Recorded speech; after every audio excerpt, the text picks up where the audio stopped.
ॐ ज्ञानतिमिरन्तस्य ज्ञानाञ्जनशलाकया चक्षुरुन्मीलितं येन तस्मै श्रीगुरवे नमः।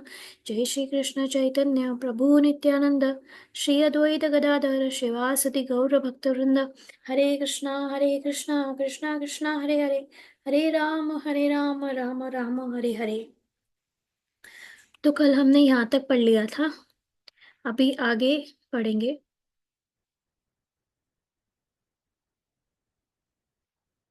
यहाँ कोई जिज्ञासु यह पूछ सकता है कि जब परम प्रभु ही मनुष्य का लक्ष्य है और उसे प्रभु की शरण में जाना ही पड़ेगा, तो इस संसार में इतनी सारी उपासना पद्धतियां क्यों है?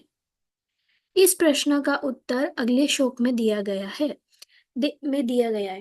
तो यहाँ पे ये क्या पूछ रहे हैं कि अगर हमारा परम लक्ष्य सिर्फ भगवान ही है, हमको भगवान के पास ही और उनकी शरण में ही जाना है, तो ये अलग अलग विधियां क्यों है, अलग अलग पद्धतियां क्यों है? मतलब इतना अलग अलग हम लोग क्यों मानते हैं, इतना अलग अलग क्यों है? तो उसका आंसर इसमें है। कामैस्तैस्तैहृत ज्ञान प्रपद्यन्ते अन्य देवता तम तम नियममास्थाय प्रकृत्या नियत स्वया। अनेक भौतिक भोगों की कामनाओं द्वारा जिनका ज्ञान नष्ट हो गया है, ऐसे लोग अपनी अपनी प्रकृति से प्रेरित होकर विशेष नियमों का पालन करते हुए अन्य देवताओं की शरण लेते हैं। Shrimad Bhagavad Gita 7th chapter 20 verse। तो यहाँ पे भगवान क्या बोल रहे हैं कि कौन लेता है देवताओं का शरण?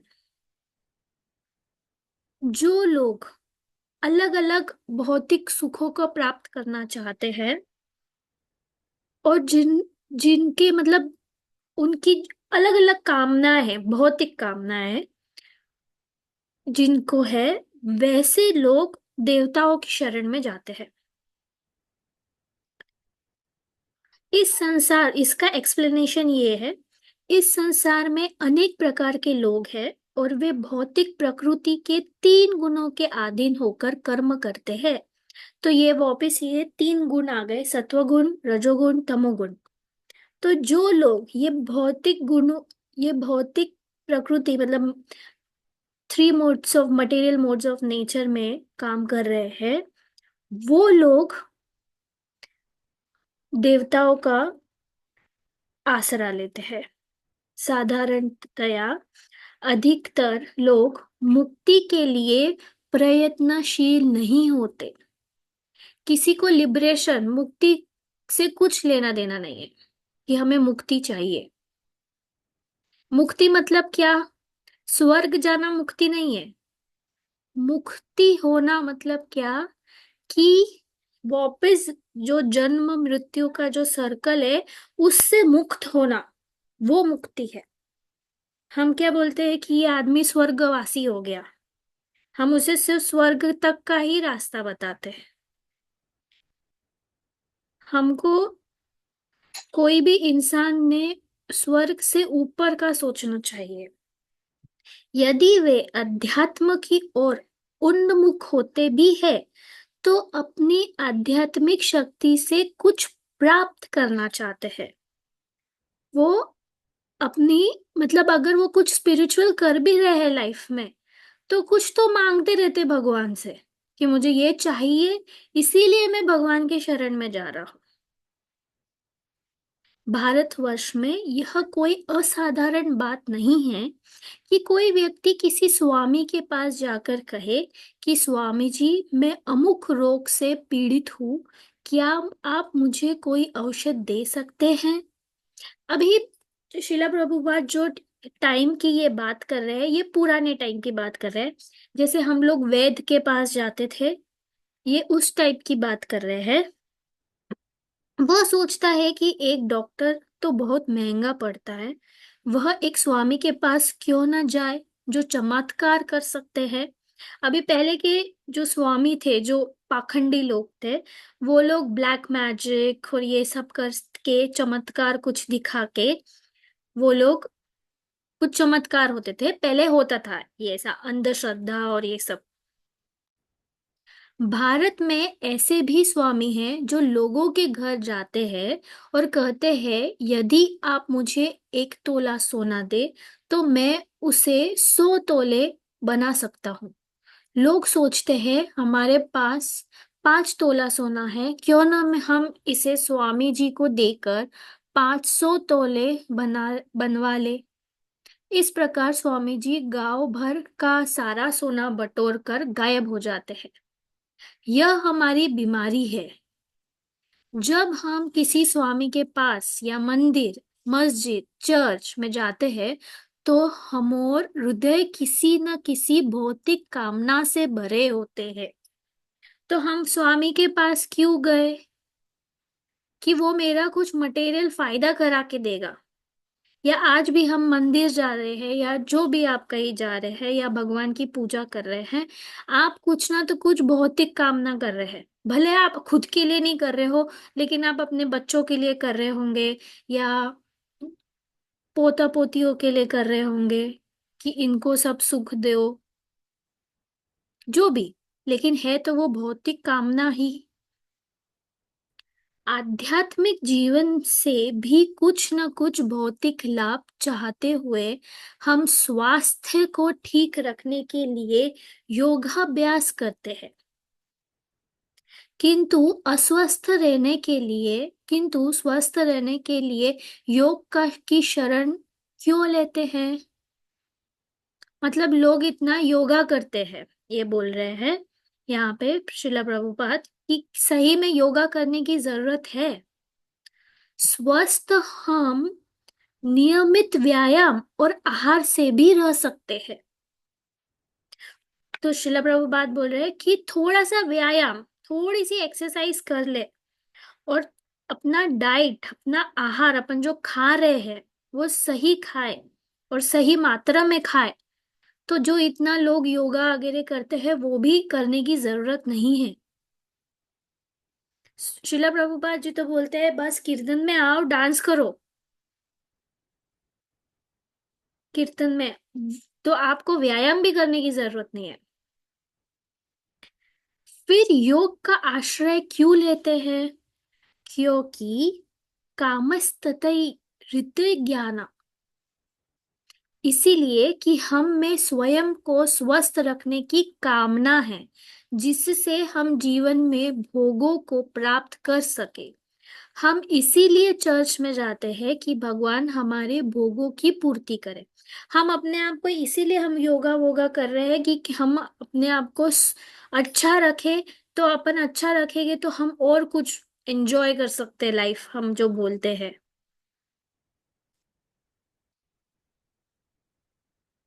अगर आप योगा भगवान के लिए कर रहे हैं कि मेरे को भगवान के लिए स्वस्थ रहना है और ये, तो भगवान तो खुद ही बोल रहे हैं कि आपको कुछ करने की जरूरत नहीं है।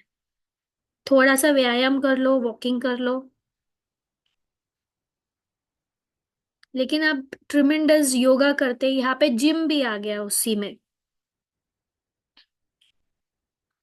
भौतिक कामनाओं की पूर्ति के लिए मनुष्य विभिन्न देवताओं की उपासना करता है।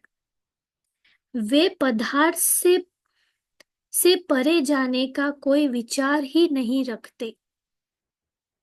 वे तो इस भौतिक जगत का अधिक से अधिक उपयोग करना चाहते हैं। उदाहरणार्थ, वैदिक साहित्य में अनेक उपाय बताए गए हैं। यदि किसी को अपने किसी रोग से छुटकारा पाना है तो उसे सूर्य की उपासना करनी चाहिए। यदि किसी कन्या को उत्तम वर चाहिए तो वह शिव की उपासना करती है। यदि किसी को सौंदर्य चाहिए तो वह अमुक देवता को पूछता है, और किसी को विद्या की कामना है तो वह देवी सरस्वती की उपासना करते हैं।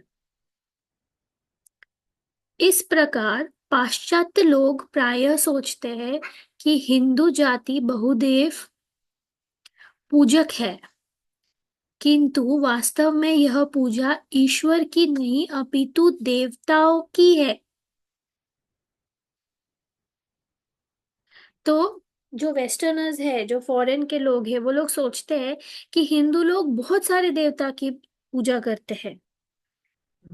तो फिर उन्हें ये प्रश्न होता है कि असली ईश्वर कौन है। फिर उनको समझाया गया कि ये भगवान ईश्वर नहीं, ये देवताएं हैं। हमें यह नहीं सोचना चाहिए कि देवगण भगवान है।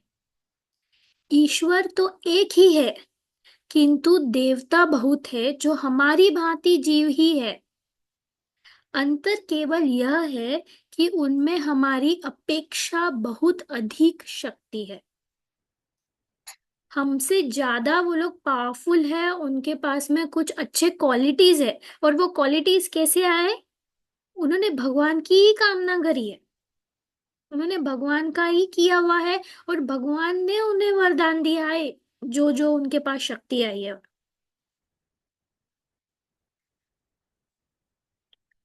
इस पृथ्वी पर कोई राजा हो या राष्ट्रपति या तानाशाह, मतलब डिक्टेटरशिप, ये सब हमारी भांति मनुष्य है, किंतु उनमें कुछ असाधारण शक्ति होती है।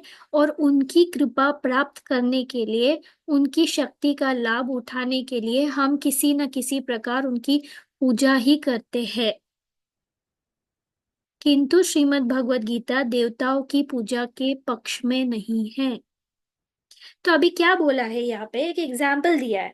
जैसे हमारी कंट्री है, कंट्री में हमारे प्राइम मिनिस्टर मेन है, ठीक है। अब प्राइम मिनिस्टर भी तो इंसान है, लेकिन उनमें हमारे से ज्यादा शक्ति है, पावर है उनमें, क्योंकि हमने उनको चुना के लाए हैं, उनमें वो पावर है। अब वो पावर है तो वो कुछ भी कर सकते हैं। अब कितने लोग उनको सपोर्ट करते, कितने लोग उनके आगे पीछे करते, क्योंकि उनके पास में पावर है। सेम देवी देवता है, देवी देवता भी अपने जैसे इंसान है, बस उनके पास में पावर है। अपन ने स्टार्टिंग में भगवान की डेफिनेशन क्या देखी थी? भगवान वो होते हैं, ईश्वर वो होते हैं जिनमें सब कुछ है, सब कुछ।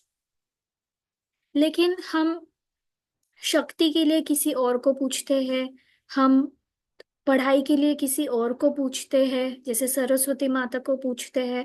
मतलब हर एक डेमी गॉड के पास में एक एक आप बोलेंगे कि वो कुछ तो उनको दिया गया है कि आप ये संभालो, आप ये संभालो, आप ये संभालो, ऐसा दिया गया है उनको। तो आप उनको ईश्वर का दर्जा नहीं दे सकते। यह भौतिक जीवन केवल काम पर आधारित है। काम मतलब लस्ट। हम इस भौतिक संसार का सुख उठाना चाहते हैं, हम इस भौतिक संसार से प्रेम करते हैं, क्योंकि हम अपनी इंद्रियों को तृप्त करना चाहते हैं। तो हम अगर भौतिक, हम लोग बहुत लस्टी लोग हैं, क्योंकि हमको सिर्फ हम क्या, हमारे जो सेंसेस है, सेंस ग्रेटिफिकेशन, इंद्रियों की तृप्ति करना चाहते हैं हम लोग खाली। हमारी यह काम भावना हमारे ईश्वर के प्रति प्रेम का विकृत प्रतिबिंब है। अपने मूल स्वरूप में हमारा निर्माण ईश्वर से प्रेम करने के लिए हुआ है, किंतु चूंकि हम भगवान को भूल गए हैं, इसलिए हम पदार्थ को प्यार करने लगे हैं, हम वस्तुओं को प्यार करने लगे हैं। किंतु प्रेम तो यहाँ भी विद्यमान है ही। ठीक है, आप भगवान को भूल गए, लेकिन आप किसी ना तो किसी को प्यार कर रहे हो ना। अपने बच्चों को कर रहे, अपने चीजों को कर रहे प्यार। या तो हम पदार्थ से प्रेम करेंगे या भगवान से। किंतु किसी भी स्थिति में हम प्रेम की इस सहज प्रवृत्ति से बाहर नहीं जा सकते। हम प्रेम किसी ना तो किसी को करेंगे ही करेंगे। निसंदेह कई बार हम देखते हैं कि जिस व्यक्ति के बच्चे नहीं होते, वह बिल्ली या कुत्ते से प्रेम करने लगता है। ये आजकल हमारे इंडिया में भी हो रहा है, लेकिन ये खास वेस्टर्न में होता था। जिन लोगों को बच्चे नहीं होते थे, वो लोग पेट्स रख लेते हैं। क्यों? क्योंकि हम किसी न किसी से प्रेम करना चाहते हैं।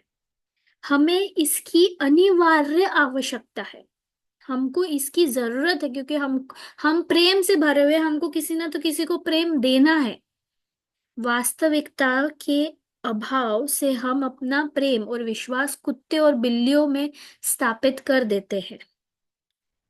प्रेम सदैव विद्यमान है, किंतु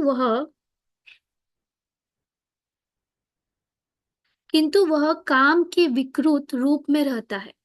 जब यह काम अपूर्ण या अतृप्त रह जाता है तो हम क्रुद्ध हो जाते हैं। क्रोध से सम्मोह होता है, और सम्मोहित होने पर हमारा नाश ही हो जाता है। मतलब कैसे हम लोग क्रोधित होते हैं, क्रोध से हम लोग हमारा एंगर दूसरे हमारे दुष्कृतियों में बढ़ते जाता है, वो बताए। यही चक्र चल रहा है, किंतु हमें इसकी दिशा बदलनी होगी और काम को प्रेम में परिवर्तित करना होगा। यदि हम प्रभु से प्रेम करें तो हम सबसे प्रेम करने लगेंगे। किंतु यदि हम प्रभु से प्रेम न करें तो किसी से भी प्रेम करना संभव नहीं है। हम सोचते हैं कि यह प्रेम है, किंतु होता है वह प्रेम की चक्काचौंध लिए केवल काम ही। जो लोग काम के कुत्ते को हो गए हैं, उनके उनके लिए कहा जाता है कि उनकी सारी सद्वृत्तियां मारी गई है। ऐसे ही लोगों के लिए गीता में कामस्तई कामस्तई विद्युत ज्ञानः कहा गया है। मतलब इतना वो लोग लस्टी हो गए हैं और इतने सेंस ग्रेटिफिकेशन में इतने लुप्त हो गए हैं कि असली प्रेम क्या है वो भूल गए हैं। शास्त्रों में देवताओं की पूजा के बहुत से विविध विविधान है। मतलब रिस्ट्रिक्शंस बोलते हैं ना, तो शास्त्रों में देवताओं की पूजा के लिए बहुत रिस्ट्रिक्शंस है। और कोई भी व्यक्ति यह प्रश्न कर सकता है कि वैदिक साहित्य में उनकी संस्कृति क्यों की गई है, इसकी आवश्यकता क्या है। आवश्यकता है, जो लोग काम प्रेरित है वे किसी न किसी से प्रेम करने का सुअवसर चाहते हैं, और देवता लोग सर्वोच्च प्रभु के अधिकारी सेवक माने गए हैं। इसका उद्देश्य यह है कि जैसे कोई व्यक्ति इन देवता की उपासना करता है, वैसे ही वह धीरे धीरे स्वयं में कृष्ण भावनामृत का विकास कर लेगा। तो यहाँ पे क्या बोला है कि देवताओं का पूजा करना प्रॉब्लम नहीं है, इनको सर्वोच्च भगवान के सर्वोच्च अधिकारी सेवक माने गए हैं। मतलब हाईएस्ट अथॉरिटी के सर्वेंट्स है देवता भगवान के। तो अभी ऐसा है ना, अभी ये कलयुग है, ठीक है, भगवान का नहीं करे तो कम से कम देवी देवताओं का करो, तो धीरे धीरे वो लोग कृष्ण भावनामृत हो जाएंगे। लेकिन हम क्या करते हैं, हम लोग ऊपर ही नहीं उठना चाहते। ठीक है, तुम अभी 10 दिन देवता की पूजा करो, लेकिन धीरे धीरे धीरे आगे की क्लास में तो जाओ, ऊपर तो उठो। वही की वही रहना है देवताओं की पूजा करने में। किंतु यदि कोई व्यक्ति किसी भी सत्ता के प्रति पूर्णतया नास्तिक, उद्दंड और विद्रोही है, तो उससे क्या आशा हो की जा सकती। अगर वो देवताओं का भी नहीं करता है तो उससे क्या ही आशा करे। अतः किसी व्यक्ति की किसी उच्चतर सत्ता के प्रति आस्था का आरंभ देवताओं की आराधना से हो सकता है। तो जो व्यक्ति एटलीस्ट देवता में मानता है, तो उसको थोड़ा तो है पॉसिबिलिटी कि वो आगे कृष्ण भावनामृत होगा। किंतु यदि हम सीधे परम प्रभु कृष्ण की उपासना करें तो देवताओं की आराधना की कोई आवश्यकता नहीं है। जो लोग सीधे परम प्रभु की उपासना करते हैं वे देवताओं के प्रति पूरा सम्मान का भाव रखते हैं। किंतु उन्हें देवताओं की आराधना की आवश्यकता नहीं है, क्योंकि वे जानते हैं कि देवताओं के पीछे सर्वोच्च शक्ति, जो सर्वशक्तिमान परम प्रभु भगवान कृष्ण की ही है। तो यहाँ पे क्लियरली बोला है कि अगर आप प्रभु कृष्ण का आराधना कर रहे हैं, उपासना कर रहे हैं, तो आपको देवताओं की आराधना करने की आवश्यकता नहीं है। उसका मतलब ये नहीं है कि आप उनका सम्मान नहीं कर रहे, आप बिल्कुल उनका सम्मान कर रहे हैं, बस आप उनकी आराधना नहीं कर रहे। क्योंकि आप भगवान की आराधना ईश्वर की कर रहे, तो वो ऑटोमेटिकली उनकी भी आराधना करना हो गया, और वे उनकी उपासना में संलग्न है। प्रत्येक स्थिति में आस्था और सम्मान भाव तो रहता ही है। कृष्ण का भक्त तो चींटी का भी आदर करता है, फिर देवताओं के लिए तो क्या कहना ही क्या है। भक्त जानता है कि प्रत्येक प्राणी परम प्रभु का ही अंश है, और प्रत्येक प्राणी भिन्न भिन्न भूमिका निभा रहा है। तो यहाँ पे शिला प्रभुपाद बोल रहे हैं कि हमको तो छोटी सी चींटी का भी आदर करना है, छोटी सी चींटी का भी। तो फिर भगवान देवताओं का क्यों नहीं करेंगे हम आदर? हम तो बिल्कुल करेंगे। आप देवताओं के पास जाओ, लेकिन देवताओं से क्या मांगो वो सोचो। आप देवताओं से शांति मत मांगो, आप देवताओं से पैसा मत मांगो, आप देव उनके पास जाओ, आप मंदिर जाओ, शिव जी भगवान के मंदिर जाओ, आप हनुमान जी के मंदिर जाओ, आप मंदिर जाओ उनके, वो नहीं कोई बोल रहा है आपको कुछ। अभी गणपति जी आएंगे, तो आप गणेश जी को ये बोलो 10 दिन अपने पास जब रहेंगे कि मुझे श्री कृष्ण की भक्ति करनी है, वैसी शक्ति दो।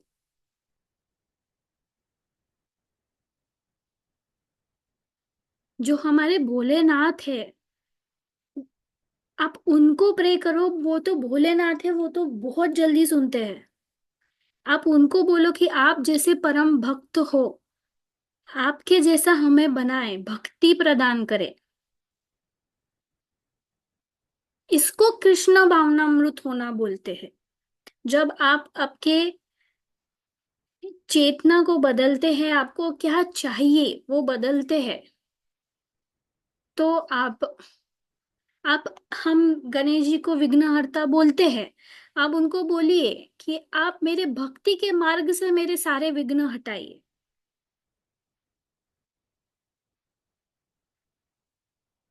आप आपकी भक्ति करेंगे, ऑटोमेटिक आपके लाइफ से चीजें अच्छी होगी। प्रभु के संबंध के दृष्टिकोण से सभी प्राणी सम्मान के पात्र है। इसी इसलिए भक्त दूसरों को भी प्रभु कहकर संबोधित करता है। तो हम लोग, हम हमारे इस्कॉन में हम कोई भी जेंट्स अगर होते हैं तो उनको प्रभु जी ही बोलते हैं, और जो लेडीज होती है उनको माता जी ही बोलते हैं। और प्रभु का मतलब क्या होता है? नम्रता प्रभु के भक्त की एक विशेषता है। भक्त दयालु और आज्ञाकारी होते हैं, और उनमें सभी सद्गुण होते हैं। सारांश यह है कि यदि कोई व्यक्ति भगवान का भक्त बनना चाहता है, बन जाता है, तो समस्त सद्गुण उसमें स्वतः विकसित हो जाते हैं। अपने मूल स्वरूप में तो प्रत्येक जीव पूर्ण है, किंतु काम दोष से वह दूषित हो जाता है। सुवर्ण का छोटे से छोटा खंड भी सुवर्ण ही होता है। इसी प्रकार पूर्ण ब्रह्म का अंश जीव भी पूर्ण ही होता है। जैसे उन्होंने अभी यहाँ पे एग्जाम्पल लिया कि सोना, सोना इतना सा रहा या इतना रहा या बिस्किट रहा या बहुत सारा रहा, सोना तो सोना ही रहेगा। जब तक हम सोने के अंदर कुछ और मेटल नहीं डालेंगे, तब तक वो इम्प्योरिटी नहीं आएंगी उसमें। वैसे ही हम है, हम भी पूर्ण ही है, हमारा मूल स्वरूप। लेकिन क्योंकि हम लोग मटेरियल लाइफ में है और हमें काम दोष है, इसलिए हम दूषित हो गए। तो जो हम ये दूषित हुए हैं, हमको वो क्लीन करना है।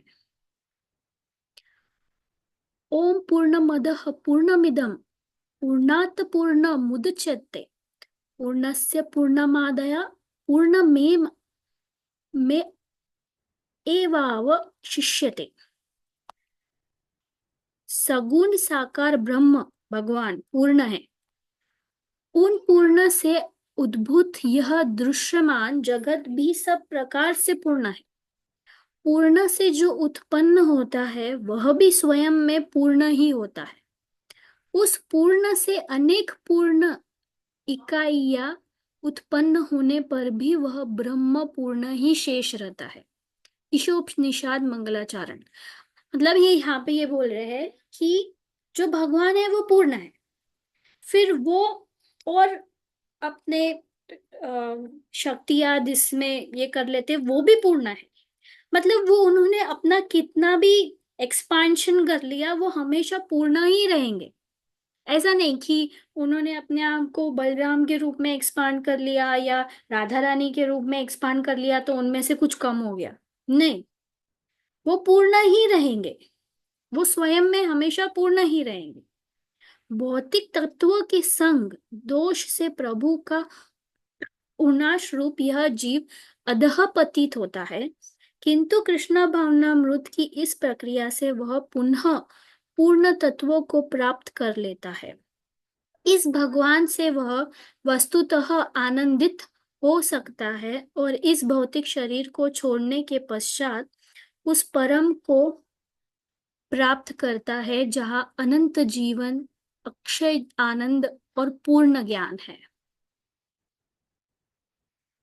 यहाँ हम लोग ये बुक खत्म किए हैं। अभी किसी के कुछ प्रश्न कुछ है तो बोलो, फिर हम लोग नहीं तो कल से एलिवेशन ऑफ कृष्णा कॉन्शियसनेस वो वाली बुक शुरू करेंगे। ठीक है ना? हिंदी का मैं नाम बताती हूँ और उसके पीडीएफ वगैरह भी भेजूंगी। एक मिनट। सुरभि अपोला में